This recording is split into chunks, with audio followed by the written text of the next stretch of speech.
Isang video with the context, no, or with the parang kwento na meron siyang malaswang ginagawa. Ito, kumalat na sa buong eskwelahan po nila. Unintentionally ko kasi na video sa online class, curious ako sa ginagawa mo. Ito lang po sa GC is, anong ginagawa ni Angel?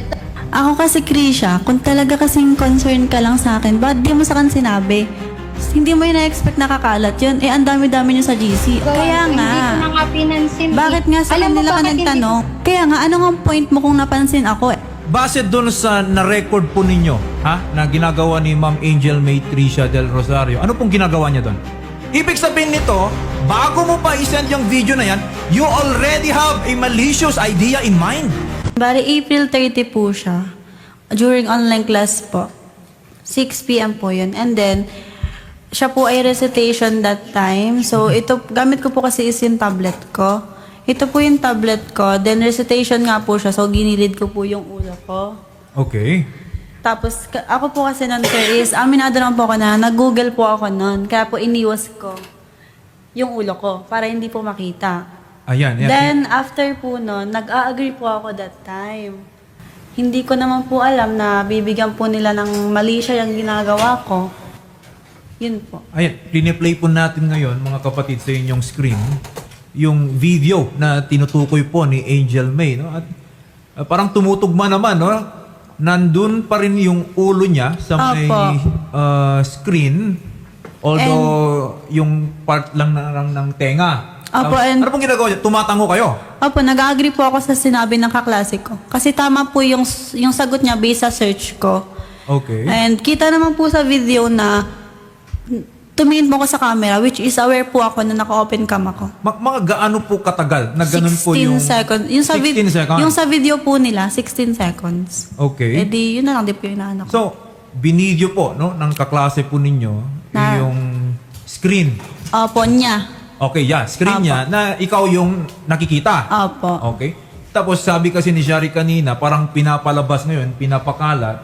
Na may ginagawa daw po meron ako. kang ibang ginagawa. Yes po. Okay, maaari mo bang ikwento sa amin? Ano po ba yung pinapakalat ng mga to?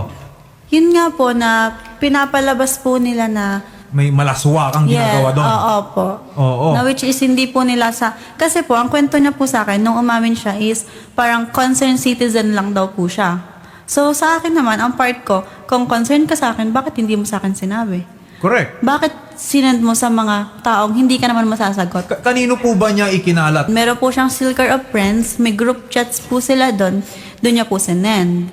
And then sa GC na po na yon, may isa doon na nag-send sa BF niya, na IT student. Okay. So ito pong IT student na to, sinend naman sa GC nilang mga IT. So talagang kumalat na. Okay. Nagsimula. Pero siya talaga yung Siya pinanggalingan, opo. pinagmulan po nitong video na Siya ito. po. Ano, nakaaway mo ba to? Bakit Yun ganyan na nga. lang yung pagpapakalat niya ng mga masamang impormasyon laban sa'yo? Yun nga po yung hindi ko masagot. Kasi okay naman po kami noon. Wala po silang masasabi na galit siya sa akin or may issue kami. Wala pong ganun. Kasi April 30 po nila pinakalat. Nagbayad po ako ng tuition is May 3. Nakikita ko po sila. Dadaanan kami. Hindi po nila sa akin nabanggit. Which is alam na po nila kumakalat. Kasi nalaman ko po is May 5 na. Oh, paano nga po pala nakarating sa inyo? Bali ganito po. Nag-chat po sila sa akin ng May 5 ng 8 p.m. Kasi po, nung nalaman na daw po kasi ng frock namin, kinonference po sila yung mga klase ko na involved para ipagtanong po kung saan nanggaling yung video. Wala po ako nito, hindi ko po alam. Then, inutusan daw po sila ng frock ko na mag-apologize sa akin. And i-aware ako na may video.